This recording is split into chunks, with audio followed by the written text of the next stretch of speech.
Muitas pessoas gostam de falar sobre viver com base em valores, estabelecer limites e manter relacionamentos saudáveis. Isso tudo é adorável e bonito até você estar lidando com uma família narcisista. Como essa mulher deveria viver de acordo com seus valores? Como sua autoestima foi moldada por um relacionamento narcisista? A autoestima é uma grande parte da conversa sobre narcisismo, tanto para as pessoas que exibem comportamentos narcisistas, quanto para aquelas que os vivenciam. Então, vamos começar com as pessoas narcisistas, certo? Eu disse que não ia, mas vou. A sabedoria convencional sobre autoestima e narcisismo muitas vezes sugere que pessoas narcisistas têm alta autoestima, que elas se amam, se vangloriam e são grandiosas. Algumas pessoas até pensam que o narcisismo é um transtorno de autoestima. O que sabemos é que o que vemos em pessoas narcisistas é provavelmente melhor descrito como uma autoestima distorcida. Às vezes, elas se veem de maneira excessivamente inflada, como se fossem as melhores, as maiores de todos os tempos. Ninguém pode superá-las. Essas distorções de autoestima podem se estender a se verem como grandes parceiros, grandes amigos, empáticos, generosos. Essa parte inflada delas tende a acontecer quando estão bem supridas, quando as coisas estão indo a seu favor. É quando vemos essa autoestima grandiosa e exagerada. Isso também pode acontecer quando elas estão buscando suprimento narcisista, durante a fase de love bombing, ou quando estão tentando conquistar alguém nos negócios. A autoestima pode parecer confiança o tempo todo, mas, e sempre há, mas. Em uma pessoa saudável, a autoestima é estável e precisa. Em uma pessoa narcisista, se as coisas na vida não estão indo exatamente como elas acham que têm direito, você verá um colapso na autoestima, e elas serão rápidas em se posicionar como vítimas, que tudo é terrível, nada nunca será. Bom, se você está em um relacionamento com elas durante uma dessas quedas na autoestima, pode se sentir compelido a animá-las e tranquilizá-las, lembrando que elas nunca fariam isso por você. Claro, você pode até ter mais empatia por elas, porque o colapso na autoestima delas contrasta tanto com a abordagem de sou o melhor, nada pode me tocar, sou fogo. Então, você pode se sentir ainda pior por elas. A autoestima de pessoas narcisistas é inteiramente movida por fatores externos, o que pode explicar por que elas se consideram o rei do mundo às 9 da manhã e, ao meio-dia, acreditam que o mundo é um lugar terrível que nunca entenderá sua grandeza e que sua vida sempre será injusta. Portanto, a resposta curta é que o narcisismo não é sobre alta autoestima, mas sim sobre uma autoestima frágil, reativa, instável e distorcida. Mas há outro lado, e eu diria mais importante, dessa equação. As pessoas que estão em relacionamentos narcisistas. E a sua autoestima. Mais uma vez, a sabedoria convencional erra ao presumir que pessoas que entram em relacionamentos narcisistas têm baixa autoestima. Não necessariamente. Muitas pessoas que entram nesses relacionamentos, quando começaram, podem estar no auge do seu jogo. Isso pode até ser o motivo pelo qual a pessoa narcisista foi tão atraída por você. Quando uma pessoa narcisista busca alguém, é porque isso funciona para ela, o que significa suprimento e, muitas vezes, status. Então, se você estava indo bem, isso te tornava bastante atraente para elas. O que acontece com nossa autoestima quando estamos em um relacionamento narcisista é uma história completamente diferente. Pessoas com autoestima mais baixa, quando entram em um desses relacionamentos, podem ser mais propensas a ficar presas neles. Embora todos sejam vulneráveis a pessoas narcisistas, quando temos autoestima mais baixa, a desvalorização e a invalidação podem parecer mais plausíveis. A autocrítica é mais automática. A ideia de que não somos suficientes é o que chamamos de egocintônica. É consistente com quem somos. E podemos sentir que não podemos fazer melhor do que alguém que nos trata assim. Dessa forma, pessoas que realmente têm baixa autoestima estão na lista mais longa de pessoas vulneráveis a ficar presas em relacionamentos narcisistas, como pessoas empáticas, que perdoam, que são salvadoras, que são otimistas. Todas são vulneráveis a ficar presas. Mas, se você entra com uma autoestima saudável, um relacionamento narcisista pode desestabilizá-la? Infelizmente, a resposta é sim. O desafio é que, quando amamos alguém e acreditamos que essa pessoa nos ama, confiamos nas palavras de amor dela, e as opiniões dela têm mais peso. Se você não sabia o que era narcisismo, e obviamente se era um dos pais, não havia como saber. Isso corrói nossa autoestima porque não podemos ser nós mesmos. Se aparecermos como nosso eu autêntico no relacionamento, seremos reprimidos, envergonhados e chamados de ingratos, gananciosos, arrogantes ou qualquer coisa por expressarmos nossas necessidades. Então, para sermos amados, abandonamos a nós mesmos e nos tornamos o que a pessoa narcisista queria. Não acontece da noite para o dia, mas acontece. E quando isso acontece por tempo suficiente, não importa quão saudável era sua autoestima quando você entrou nesse relacionamento, ela inevitavelmente será corroída, porque, em algum nível, sua autoestima saudável representaria uma ameaça nesse relacionamento, e somos doutrinados a nos silenciarmos para não fazer com que a pessoa narcisista se sinta pequena ou como se fôssemos competição. Mas e quando saímos do relacionamento? Nossa autoestima pode se restaurar? Sim, quanto mais estável e precisa era nossa autoestima no início, mais suave é o processo de cura. Lembre-se, autoestima não é pensar que você é ótimo, é ver a si mesmo com precisão, ver suas forças e fraquezas e se valorizar como ser humano. É ser capaz de ver algo ruim acontecendo como algo ruim e não como se você fosse uma má pessoa que causou algo ruim a si mesmo. Sua autoestima volta lentamente. Quanto menos tempo você tiver que passar com uma pessoa narcisista, melhor. Quanto menos você tiver que estar na presença de gaslighting, manipulação, ter que enfrentar a vergonha projetada e a invalidação, melhor para você. Mesmo que você ainda tenha que passar tempo com elas, ter apoios em sua vida que te veem, com precisão, de maneira amorosa e empática, equilibrada com aceitação radical e vendo o narcisismo claramente, a autoestima pode se ajustar. Mas não vou dourar a pílula. Quanto mais tempo o relacionamento durou e quanto mais jovem você era quando o abuso narcisista começou, mais profundas são as raízes do dano. E essas percepções negativas de si mesmo aparecerão em momentos vulneráveis. Tenha compaixão por isso quando acontecer, porque vai acontecer, e leve tempo para se recalibrar. Em algum nível, aquelas vozes internalizadas que continuam a distorcer nossa percepção de nós mesmos são um fardo horrível, mas também são uma fonte de humildade. Às vezes, quando a vida te dá limões, ou invalidação e gaslighting, você pode pelo menos tentar fazer limonada. Recuperar um senso preciso de autoestima após sofrer abuso narcisista leva tempo. A autocrítica persiste como arroz queimado no fundo de uma panela. A dúvida pode nos deixar tensos sobre nossas decisões e nos fazer ruminar se fizemos a coisa certa. A cura sempre leva tempo, e quando o equilíbrio lentamente se restaura, afastando-se da invalidação e em direção ao apoio e à empatia, prometo que você encontrará seu centro e aquela autoestima saudável novamente. Não surpreendentemente, a autoestima de uma pessoa narcisista, como a maioria das coisas sobre seu estilo de personalidade, não muda muito. Então, à medida que sua autoestima se torna mais saudável, também haverá uma sensação de deixar a pessoa narcisista e o relacionamento para trás, mesmo que você permaneça no relacionamento.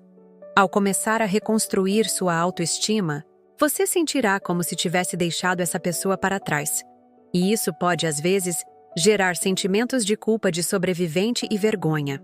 Mas, por favor, supere isso e não tente alcançá-los novamente. Sobreviver é um direito de todos nós, e a cura ainda mais.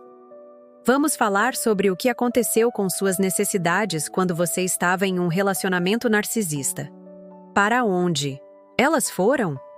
O que aconteceu com elas e como você as satisfaz agora. A pessoa sem necessidades. Escrevi essas palavras, e alguns dias depois, olhei para a nota na minha mesa e fiquei confusa. Pensei. O que eu quis dizer quando escrevi pessoa? Sem necessidades? Estava lendo agora como desnecessário, como uma pessoa de que não precisamos. Então, lembrei o que realmente quis dizer, porque as pessoas frequentemente me perguntam que tipo de pessoa se dá bem. E coloco se dá bem, entre aspas, com uma pessoa narcisista, porque, obviamente, ninguém realmente se dá bem. Mas que tipo de pessoa pode fazer isso funcionar? Percebi que seria alguém com muito poucas necessidades e pouco senso de si. Por que uma pessoa seria assim? Muitas razões.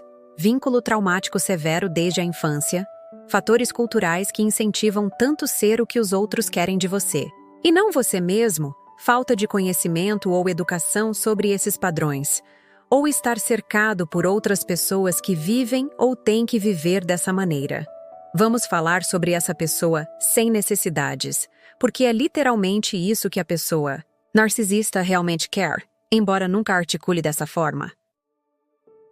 A pessoa sem necessidades nunca expressa nenhuma necessidade, ou sempre coloca quaisquer necessidades que tenha em segundo plano. Elas foram doutrinadas a acreditar que não ter necessidades e ceder, cuidar dos outros, é virtuoso ou bom, ou aprenderam que ser sem necessidades é a única maneira de sobreviver. Tornar-se sem necessidades pode ser uma forma de resposta ao trauma. Tornar-se o que a outra pessoa quer, e então você está seguro, conectado e vinculado. É horrível e trágico, mas não se engane pensando que esse fenômeno é algo que só veríamos em culturas altamente autoritárias ou desiguais, onde, por exemplo, as mulheres podem não ter muitos direitos. Não, está acontecendo bem perto de todos nós.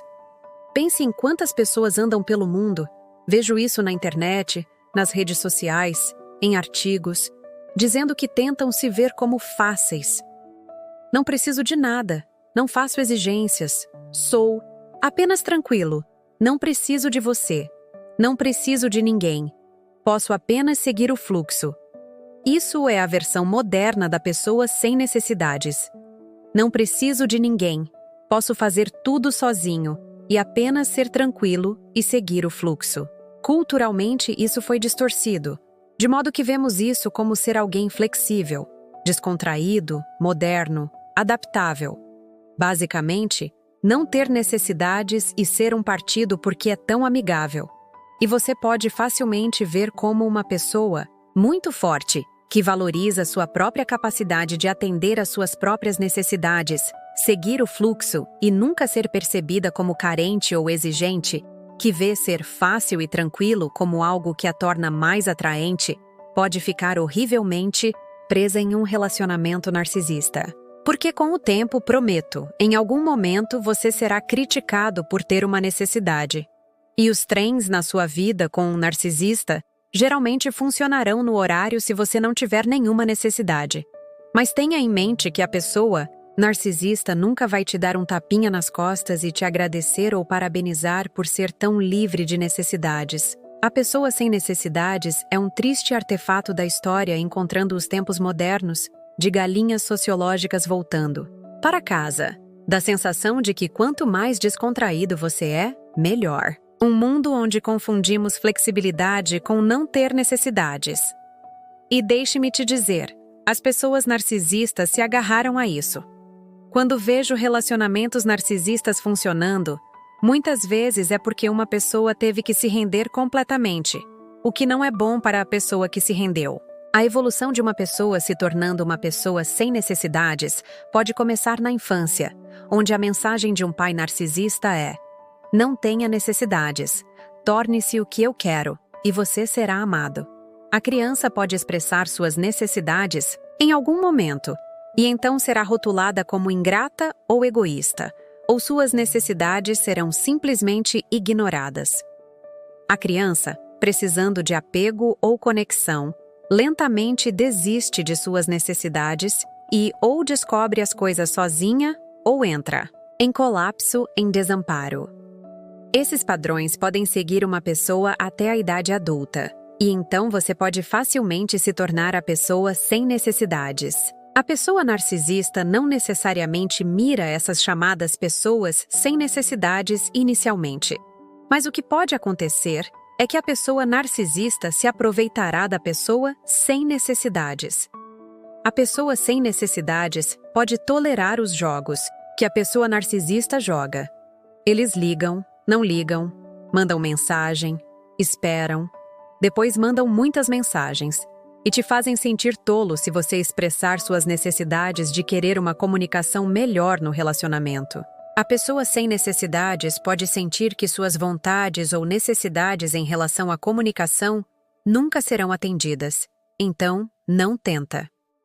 O jogo rapidamente se torna o que funciona para a pessoa narcisista no relacionamento. Com o tempo, a pessoa sem necessidades tem mais chances de ficar presa em um desses relacionamentos, porque a dinâmica do relacionamento pode simplesmente não ser questionada. Pessoas que permanecem sem necessidades correm o risco de não se cuidarem adequadamente ou de não se defenderem em um momento crucial, como durante uma crise de saúde. Fizemos um workshop em nosso programa de cura recentemente e o número de pessoas que compartilharam que desenvolveram condições autoimunes como resultado, ou por causa ou enquanto estavam em relacionamentos narcisistas, é impressionante. Esse tipo de estresse crônico e implacável, e a ausência de qualquer uma de suas necessidades sendo atendidas, pode fazer você pensar que está apenas sendo fácil e tranquilo, mas tudo isso se acumula fisiologicamente e te machuca. Você está em risco de perder oportunidades significativas em sua vida, em termos de educação, carreira, família e apenas as coisas da vida quando você é sem necessidades. E mais diretamente, você pode não ser capaz de descobrir e explorar o que acontece com você quando é sem necessidades. A pessoa sem necessidades está para sempre presa em uma teia subjugada de serviço à pessoa narcisista ou ao sistema narcisista. Mas a pessoa sem necessidades ainda é colocada como um ideal, perfeita para a retórica sobre como todos os relacionamentos envolvem sacrifício e são difíceis, que a parentalidade deve ser uma rua de mão única de se doar pelos seus filhos por toda a vida, que devemos trabalhar o tempo todo sem pausas ou férias. Compromisso e sacrifício em relacionamentos não são algo ruim em si, fazem parte da equação de equilíbrio, mas só fazem sentido se houver reciprocidade e mutualidade, e você sente que está sendo visto, ouvido, valorizado e realmente permitido ser seu verdadeiro eu. Francamente, sob essas condições, se você está se sacrificando, não parece sacrifício.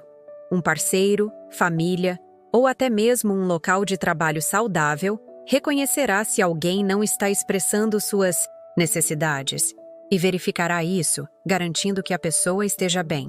Mas, se você está ou esteve em um relacionamento narcisista de longo prazo, ser sem necessidades, de certa forma, infelizmente funcionou, enquanto cobrava um preço de você. Lembro-me de quando criança pensar que ser perfeito, ideal, significava simplesmente concordar com todos os outros, não causar atrito, ser fácil, flexível e sempre entusiasmado com o que os outros queriam. Mas nunca me ensinaram a outra metade, que, em um relacionamento saudável, duas pessoas ou um grupo de pessoas concordam umas com as outras, ouvem as necessidades umas das outras, se encontram no meio do caminho ou pelo menos parte do caminho. Não preciso dizer que nenhum de nós deve ser sem necessidades. A cura significa descobrir quais são as suas, desde o tipo de tempo, espaço, atividades significativas, precisar de um lanche, a configuração do termostato, a temperatura da água que você bebe, como você espera se comunicar, como você se sente seguro. Conheça essas coisas e encontre espaços onde você possa expressá-las. Quando reconhecer que há pessoas no seu mundo que te reprimem, lamente isso e aprenda com esse luto. O luto não é apenas um processo, mas também um grande professor. Infelizmente, pensamos que o contrapeso de ser sem necessidades é ser carente, o que implica desesperado, triste, patético. O contrapeso de ser sem necessidades é, na verdade, ser autoconsciente e autocompassivo. Nenhum ser humano deve existir apenas a serviço de outro. Todos nós temos um direito humano básico ao nosso verdadeiro eu. As pessoas narcisistas não querem te dar isso, então não vá procurar isso com elas. Encontre seus espaços seguros, mesmo que inicialmente sejam com você mesmo. E permita-se ter necessidades e saber o que você precisa. Isso também pode te tornar menos vulnerável e mais perspicaz em relacionamentos narcisistas e outros relacionamentos tóxicos.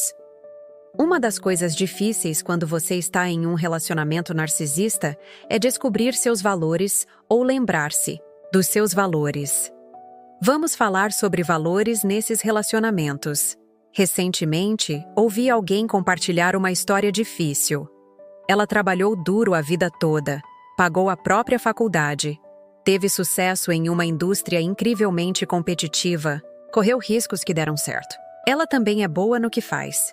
Foi casada com um narcisista, divorciou-se de um narcisista, o que foi muito caro, e enfrentou os desafios de compartilhar a criação dos filhos enquanto pagava pensão alimentícia e suporte para os filhos, equilibrando a criação deles. Após 30 anos de trabalho árduo, ela alcançou quase um reconhecimento internacional, ganhou uma quantia decente de dinheiro. Não era rica, mas estava bem acima de como cresceu, com mais dinheiro do que a média, e estava bem confortável. Sua família de origem, no entanto, nem tanto. Eles nunca progrediram, e sua família de origem era um sistema muito tóxico. Quase todos eram arrogantes. Ninguém a incentivava ou oferecia palavras de encorajamento enquanto ela lutava para vencer e trabalhava tanto. Ninguém na sua família tomou iniciativa. Quando ela finalmente conseguiu, eles tomaram a postura de: "Você nos deve. Você teve sorte, conseguiu e todos nós estamos lutando." Eles insistiam que ela devia a eles, que tinha que pagar o aluguel deles, às vezes dar dinheiro para algum negócio estúpido que queriam começar ou pagar por um carro novo. A culpa muitas vezes a motivava. Parecia quase uma culpa de sobrevivente. Ela conseguiu e teve sucesso. Amava o que fazia para viver, e eles não. Embora fosse claro para qualquer um olhando de fora que ela trabalhou duro e honestamente por tudo isso, enquanto eles, em grande parte, ficavam sentados reclamando de como suas vidas eram injustas, os velhos laços de trauma, coisas intergeracionais e a culpa de ser a única que conseguiu, a fizeram sentir que devia algo a eles. Que ela teve boa sorte enquanto eles lutavam, e lutavam porque eram preguiçosos e nunca faziam nada. Então, ela se sentia compelida a fazer o que podia para facilitar a vida deles.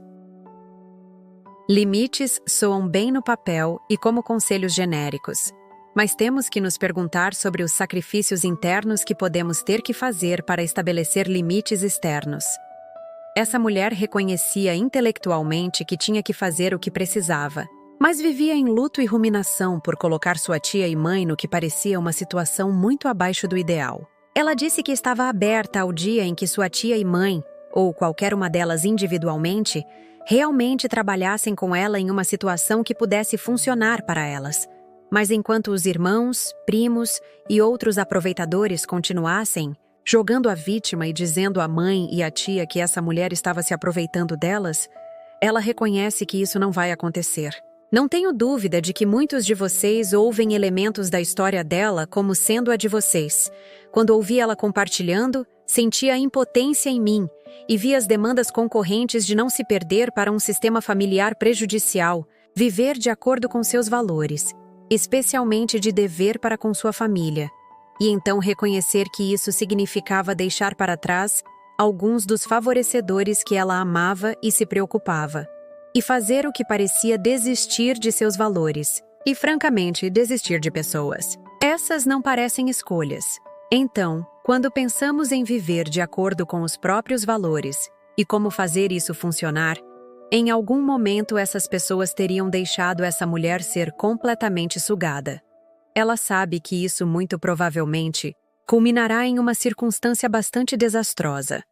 Mas você está preso nesse jogo eterno de quem desiste primeiro. Se você tentar estabelecer um limite, se é que podemos chamar assim, em um relacionamento narcisista, no final, quando fazemos o trabalho de nos salvarmos nesses relacionamentos, sempre seremos chamados de egoístas. Para essa mulher, o destino estava traçado. Essa família não tinha problema em levar essa mulher à falência. Eles sempre viveram no limite. Para eles, fazer esse pedido a ela não era nada, mas para ela, ainda havia uma parte de autopreservação que permanecia forte. Apesar de todo o sucesso e todo o trabalho árduo, o luto permanecia uma emoção predominante para ela, porque ela não podia viver de acordo com seus valores. E esse é o paradoxo do relacionamento narcisista.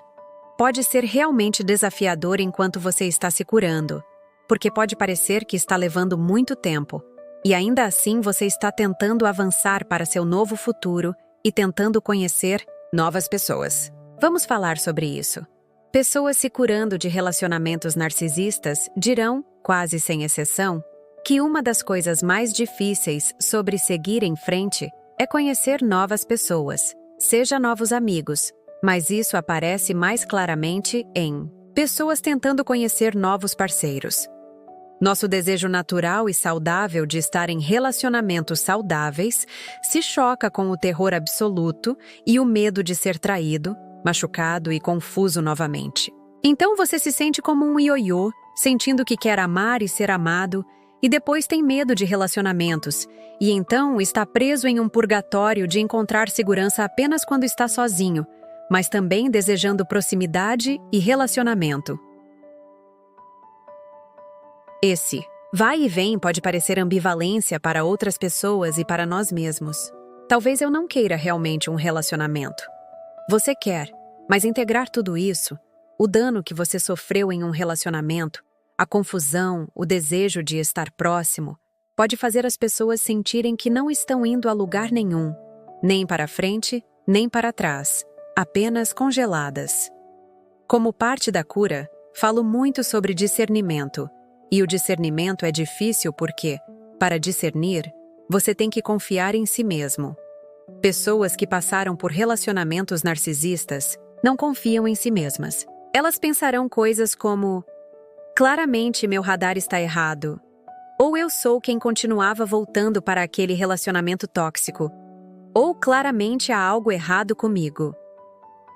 Mas na verdade, não é que você escolheu alguém e essa pessoa te maltratou. Isso é com ela, não com você por escolher esse relacionamento. Mas isso pode te deixar sentindo que não consegue fazer isso.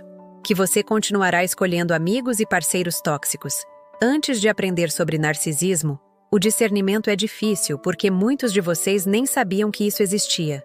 E, uma vez que você percebe que era apenas aquele pouco de educação, que isso é um padrão, pode significar que você está vendo esses padrões mais claramente.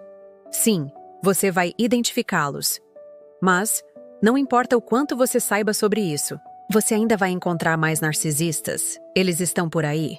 Também essa ideia de querer um relacionamento, mas também ter medo de relacionamentos, parte disso está relacionado ao medo de ficar preso novamente e achar difícil sair. Já disse isso muitas vezes. Não se trata tanto de escolher um parceiro, ou pessoa narcisista, ou de uma pessoa narcisista te escolher, mas sim dos padrões nesses relacionamentos se desenrolando. Mesmo quando você começa a senti-los ou vê-los, pode se sentir congelado, preso, ligado por trauma e não saber como sair. Medo, esperança, confusão, piedade. Tudo isso pode te manter com uma sensação de estar preso ou não ser capaz de tomar uma decisão. Esse medo de ficar preso pode tornar assustador voltar a um relacionamento, porque a ideia de ter que sair de um desses novamente parece simplesmente esmagadora. O discernimento é sobre se mover lentamente, ouvir seu corpo, prestar atenção aos padrões, anotar se necessário, e sim, pode levar um segundo para ver. Mas quando você vê, estar disposto a se desvencilhar, não de uma vez, mas dar alguns passos para trás, coletar mais dados, prestar atenção ao seu corpo e continuar, se movendo lentamente. Isso não é fácil de fazer. Definitivamente exige um processo de cura. E todos nós, não importa o quanto curemos, ainda vamos cometer erros. No entanto, também temos que ter cuidado para não corrigir demais. Obviamente, há coisas graves que as pessoas podem fazer no início de um relacionamento que deveriam ser simplesmente inaceitáveis, como gritar, abuso físico, raiva, traição. Mas como sabemos, muitas coisas que acontecem nesses relacionamentos, especialmente no início, são sutis, abaixo do radar. Eles não vão começar a te agredir no primeiro encontro. Pode ser um leve gaslighting, nos minimizar na frente de outras pessoas, nos fazer sentir pequenos, fazer uma piada às nossas custas mais de uma vez. Coisas que as pessoas poderiam facilmente dizer: "Nossa, não faça tanto caso disso." E podem nos deixar imaginando se estamos interpretando isso corretamente. Há coisas ainda mais leves que podem acontecer. Uma pessoa que chega atrasada para um encontro, uma pessoa que tem uma opinião diferente da sua, uma pessoa que cancela um encontro de última hora.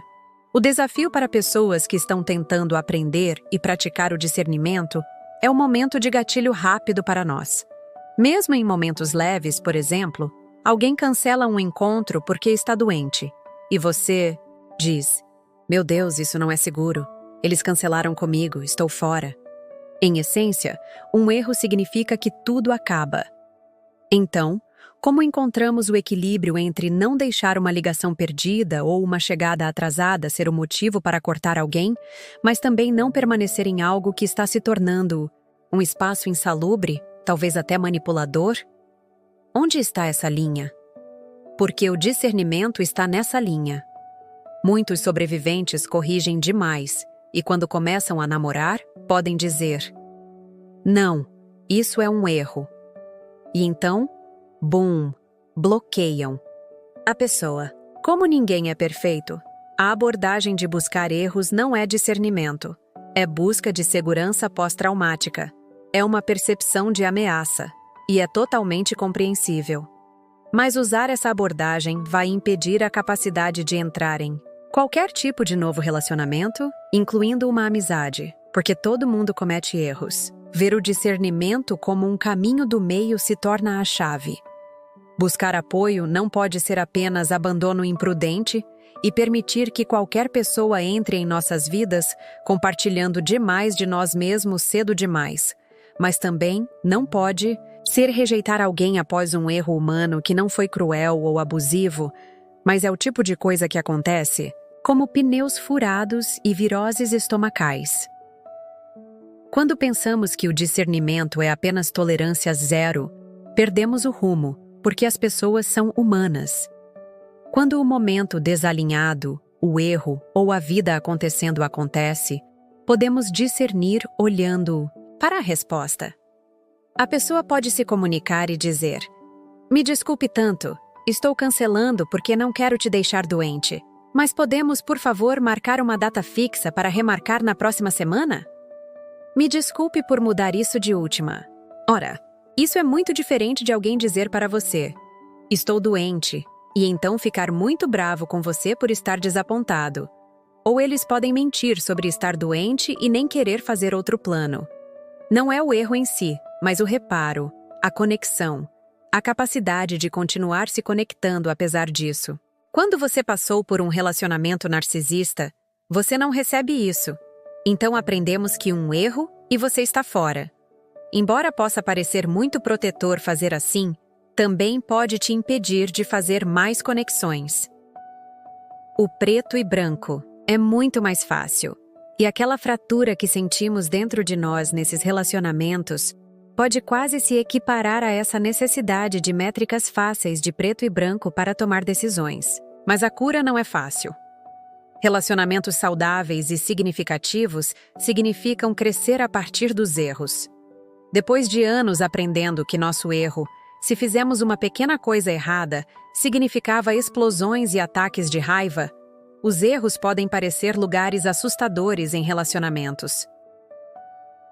O discernimento significa aprender as diferenças entre pequenos erros, se preferir, e erros grandes, entre ser culpado por ter um sentimento e experimentar reparo, restauração e responsabilidade geral e empatia por outra pessoa.